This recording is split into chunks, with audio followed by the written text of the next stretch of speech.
Assalamualaikum warahmatullahi wabarakatuh. Bismillah, alhamdulillah, amma ba'du. Selamat pagi semuanya. Alhamdulillah kita kembali berada di pelajaran tablik. Dan insya Allah pada pelajaran tablik hari ini kita akan membedah Quran Surat Al-Ahzab surat ke-33 ayat 21 yang berbunyi A'udzubillahi minasyaitonirrajim. Bismillahirrahmanirrahim. Laqad kana lakum fi Rasulillahi uswatun hasanah liman kana yarjullaha wal yawmal akhir wa dzakarallaha katsira. Shadaqallahul azim.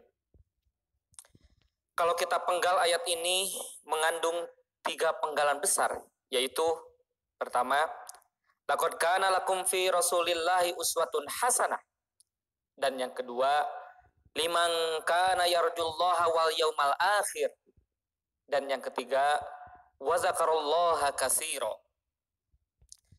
Di bedah ayat sesi pertama ini kita akan membahas kalimat pertama, yaitu laqad kana lakum fi Rasulillahi uswatun hasanah. Kalimat ini diawali dengan lafadz laqad, terdiri dari huruf lam dan qad, yang keduanya memiliki makna taukid, yaitu penegasan. Dengan demikian, isi ayat ini betul-betul Allah pentingkan. Mengapa dipentingkan? Karena bisa jadi dan memang pada umumnya sebuah ayat dipentingkan karena mengandung hal yang sangat pokok, penting, mendasar, bahkan mendesak. Artinya jangan ditunda-tunda. Lafaz berikutnya adalah kana lakum. Arti kana adalah keadaan. Sedangkan lakum adalah bagi kalian, yaitu umat Nabi Muhammad SAW.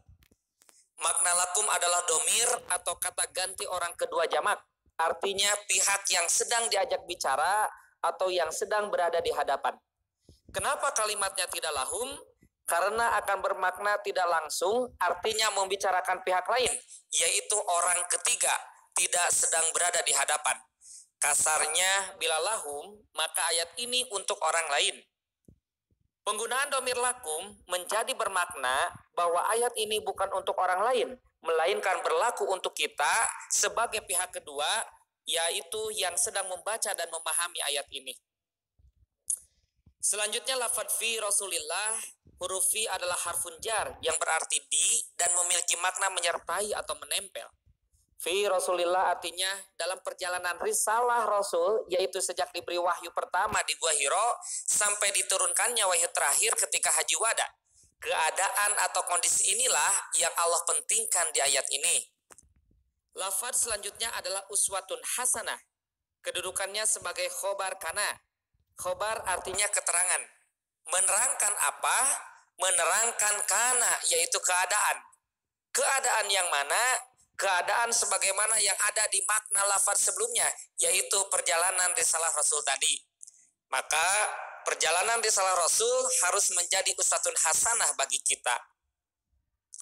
Dengan demikian arti ayat laqad kana lakum fi Rasulillahi uswatun hasanah memiliki arti, wahai umat Nabi Muhammad, Allah sungguh telah menetapkan bahwa dalam perjalanan risalah Rasulullah sejak beliau diangkat sampai turunnya wahyu terakhir adalah suri teladan yang harus kita ikuti dan jalankan, harus ada dalam segenap pola pikir, tindak, dan langkah kita agar amalan kita tidak tertolak dan bahkan mengundang anugerah serta rahmat Allah.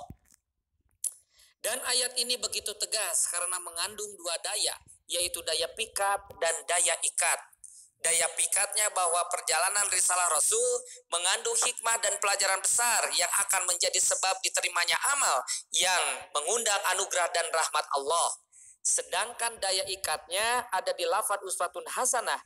Artinya perjalanan risalah ini mengikat umat Nabi Muhammad untuk melakukannya dalam hidup ini sebagai wujud atau bukti menguswah kepadanya. Karena bila tidak demikian, amalan kita akan tertolak. Insya Allah nanti akan dijelaskan di pertemuan berikutnya. Nah, alhamdulillah pembahasan bedah ayat sesi pertama selesai. Mudah-mudahan bisa dimengerti oleh kita semua. Billahi fisabilil haq. Wassalamualaikum warahmatullahi wabarakatuh.